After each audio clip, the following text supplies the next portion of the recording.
കൊടുങ്ങല്ലൂരിൽ വാട്സാപ്പിൽ വന്ന ലിങ്ക് തുറന്ന യുവാവിന് 66,000 രൂപ നഷ്ടപ്പെട്ടു.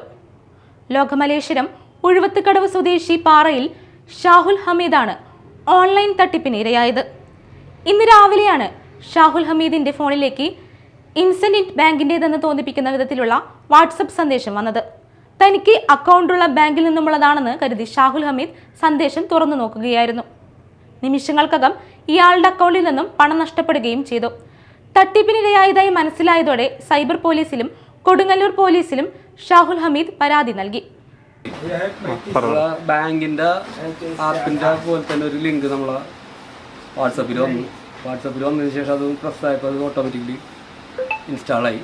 അതിനുശേഷം കുറേ മെസ്സേജുകൾ വന്നു. ബാങ്കിൽ നിന്ന് വരുന്ന പോലെ തന്നെ തോന്നുന്നു കുറേ മെസ്സേജുകൾ വന്നു. ഒരു 9 മണിക്ക് മുന്നായിട്ട് അങ്ങനെ കുറേ മെസ്സേജുകൾ വന്നു. അതിനുശേഷം ഒരു 9:53 നാളെ കയ്യിൽ നിന്ന് 66,000 രൂപ ഡെബിറ്റ് ആയെന്ന് പറഞ്ഞിട്ട് ഒരു മെസ്സേജ് വന്നു. അങ്ങനെയാണ് സംഭവിച്ചത്.